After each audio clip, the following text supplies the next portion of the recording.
नमस्कार दोस्तों नीतीश कुमार की करीबी अधिकारी की गिरफ्तारी के बाद बिहार की राजनीति में जबरदस्त भूचाल आ गया है। नीतीश कुमार बौखलाए हुए हैं, तिलमिलाए हुए हैं, गुस्से से लाल बौगला है। ऐसे में अगर वो गठबंधन को लेकर के यानी एनडीए को लेकर के कोई बड़ा फैसला ले ले तो इसमें कोई आश्चर्य करने वाली बात नहीं होगी, क्योंकि अब भारतीय जनता पार्टी खेमे में भी कहीं ना कहीं टेंशन है कि काम तो कर दिया, इसका असर क्या पड़ेगा ये बहुत खतरनाक हो सकता है। इसीलिए भारतीय जनता पार्टी खेमे में भी टेंशन का माहौल होता है कि किया तो है लेकिन इसका नतीजा क्या निकलेगा। इससे भारतीय जनता पार्टी कहीं ना कहीं बिहार में डरी हुई है और यह सोचने में जुट गई है कि आखिर इस मुसीबत से बिहार में बचा कैसे जाए। अगर नीतीश कुमार ने कोई कड़ा फैसला लिया तो फिर इसका असर केंद्र सरकार के ऊपर भी पड़ेगा। तो आखिर कैसे भारतीय जनता पार्टी अपनी ही बनाई जाल में जाकर फंस गई है, कैसे भारतीय जनता पार्टी की चाल अपने ही पे ऊपर भारी पड़ गई है, इसी बात की चर्चा इस वीडियो में करने वाले हैं। तथ्यवार तरीके से एक एक करके बताएंगे। दोस्तों, जेडीयू और भारतीय जनता पार्टी के बीच के रिश्ते दिन प्रतिदिन खराब होते जा रहे थे। नीतीश कुमार ने भारतीय जनता पार्टी के तमाम कार्यक्रमों में दूरी बनाना शुरू किया।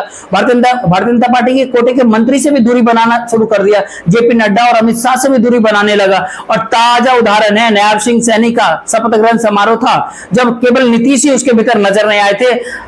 हरियाणा के भीतर नीतीश को बाकायदा न्योता गया था लेकिन नीतीश वहां नहीं पहुंचे थे। नीतीश की तेवरों को एक चर्चा की ही जा रही थी कि इसी बीच एक खबर आ गई कि बिहार के वरिष्ठ आईएएस अधिकारी संजीव हंस को मनी लॉन्ड्रिंग मामले के भीतर ईडी ने गिरफ्तार कर लिया है। अब जानकार का मानना यह है कि क्या भारतीय जनता पार्टी के आला कमान ने एक बार फिर से ईडी सीबीआई के जरिए नीतीश कुमार को बिहार में दबाने की कोशिश की। नीतीश कुमार की बगावते तेवर को शांत करने की कोशिश की जा रही है। ऐसी बातें क्यों कही जा रही है और इस तरह की कयास क्यों लगाई जा रही है? क्योंकि इस तरह की कयास टाइमिंग की वजह से लगाई जाती है। अब कुछ सोचिए, 17 अक्टूबर को शपथ ग्रहण समारोह से नीतीश ने दूरी बनाई और 18 अक्टूबर को सीनियर आईएएस अधिकारी संजीव हंस, जो नीतीश कुमार के करीबी अधिकारी होते हैं, जिनको गिरफ्तार कर लिया जाता है ईडी के जरिए। इसके बाद तो यहां तक बात आता है कि अगर नीतीश कुमार के तेवर ढीले नहीं पड़े तो अगला नंबर उन्हीं का हो जेल की तरफ जाने का। ऐसा क्यों होता है? ऐसा इस बात को ऐसे समझिए कि 1997 बैच के आईएएस अधिकारी संजीव हंस के खिलाफ ईडी की कार्रवाई शुरू हुई तो उस समय संजीव हंस ऊर्जा सचिव होते थे। बिहार में ऊर्जा मंत्रालय जेडीयू के पास होता है। विजेंद्र प्रसाद यादव इस विभाग के मंत्री होते हैं और विजेंद्र यादव नीतीश कुमार के यानी जेडीयू के काफी करीब होते हैं। यहां तक ये कहे कि सुशासन बाबू का यहां तक कहना होता है कि बड़े बड़े फैसले करने में वो विजेंद्र यादव की राय लिया करते हैं। गठबंधन को लेकर के भी वो विजेंद्र की राय मांगा करते हैं। आखिर क्यों ऐसा हुआ? आखिर नीतीश का भी ये कहना था कि वो महागठबंधन के भीतर विजेंद्र और ललन सिंह के कहने पे गए थे। अब नीतीश कुमार के करीबी नेता अगर मुसीबत में है तो फिर नीतीश कुमार चुपचाप खड़े खड़े तो नजर आएंगे नहीं।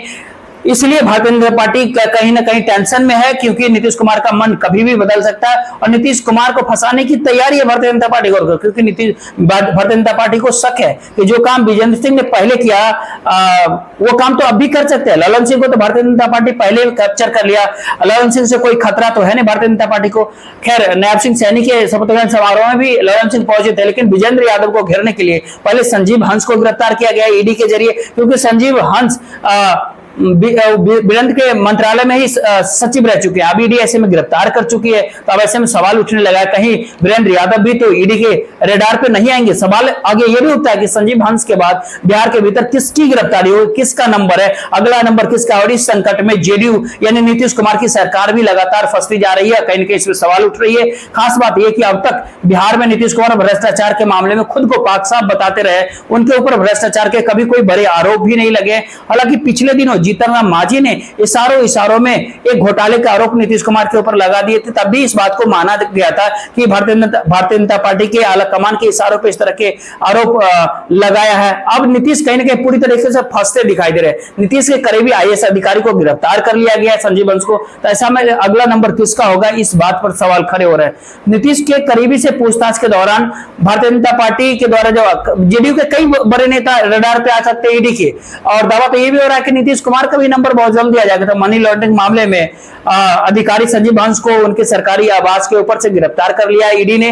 वहीं पूर्व विधायक गुलाब यादव को भी उर्फ टाइगर को उनके दिल्ली के रिजॉर्ट से गिरफ्तार कर लिया। संजीव हंस को गिरफ्तार करने से पहले ईडी ने उनके तमाम ठिकानों पे छापे लगातार मारे थे। जांच एजेंसी ईडी ने पहली बार मनी लॉन्ड्रिंग मामले में बिहार के भीतर आईएएस संजीव हंस के आवास के पर सर्च ऑपरेशन की कार्रवाई शुरू की थी। वहीं सर्च ऑपरेशन के बाद ईडी की टीम ने आईएएस अधिकारी संजीव हंस को गिरफ्तार कर लिया। ईडी ने कुछ ही दिन पहले मनी लॉन्ड्रिंग के भीतर एक मामला दर्ज किया था। इस मामले में संजीव हंस की पत्नी सहित उनके दूसरे कई रिश्तेदारों के खिलाफ भी सबूत इकट्ठे किए थे, जिसके बाद ईडी की टीम, प्रवर्तन निदेशालय की टीम, एनफोर्समेंट डायरेक्टर ने उनको गिरफ्तार कर लिया। संजीव हंस की गिरफ्तारी के बाद उनके एक अधिकारी के भ्रष्टाचार के मामले में गिरफ्तारी माना जा सकता है, लेकिन ये मामला जितना सीधा दिखाई पड़ता उतना सीधा होता नहीं। बल्कि कहा तो ये जाता है कि आईएएस संजीव हंस के गिरफ्तारी से भारतीय जनता पार्टी और जेडीयू के संबंध और ज्यादा बिगड़ सकता है। ईडी से पूछताछ के दौरान संजीव हंस ऐसे भी राज उगल सकते हैं जिससे जेडीयू मुश्किल में घिर जाएगी। दरअसल संजीव हंस अचानक ईडी के फंदे में फंस जाते हैं और ईडी एक महिला उत्पीड़न की जांच कर रही थी, महिला उत्पीड़न के मामले में। इसी कई लोगों तक ईडी पहुंचती है। इसी बीच में ईडी को इस दबिश के दौरान कुछ ऐसा हाथ लगा कि इस मामले में ईडी की एंट्री हो जाती है। जिस तरीके से ईडी के रडार पे संजीव हंस आए, उस समय से ऊर्जा सचिव हुआ करते, ऊर्जा मंत्रालय जेडीयू के पास ही बिहार के भीतर, और कहा जाता है कि जेडीयू से करीबी के चलते ही आईएएस अधिकारी संजीव हंस को इस तरह की जिम्मेदारी दी गई थी। लेकिन अब उनकी गिरफ्तारी से बिहार के सुशासन बाबू कहे जाने वाले नीतीश कुमार के दूसरे बेहद खास आईएएस अधिकारी तक जांच पहुंच रही है। अगर ऐसा कुछ होता है बिहार के भीतर तो सच में नीतीश कुमार का बौखलाना, असहज होना, तिलमिलाना बनता है। नीतीश कुमार के बारे में आगे ये भी कहा जाता है कि अगर नीतीश कुमार के कोई खास अधिकारी होते हैं तो उनको कोई बड़े न बड़ी जिम्मेदारी देते रहते, उनको बिल्कुल भी इधर उधर नहीं भेजते हैं। तो नीतीश कुमार के करीबी अधिकारी पर अगर इस तरह की जांच का आंच होता है तो नीतीश कुमार का बौखलाना, असहज होना तो होना है। और इस बात को लेकर के आईएएस खेमे में भी हड़कंप मचा हो। जब संजीव हंस के ऊपर शिकंजा कस रहा था ईडी के द्वारा, तो उस समय एक खबर आई थी कि भारतीय जनता पार्टी के कोटे के डिप्टी सीएम के जरिए केंद्र और उनके जरिए ईडी को हाथ हल्का करने का संदेश, मैसेज सीएम मुख्यमंत्री नीतीश कुमार की party Janata Dal United JDU की ओर से दिया गया था। इस पूरे मैसेज के बाद ईडी ने, प्रवर्तन निदेशालय ने अपना काम कर दिया।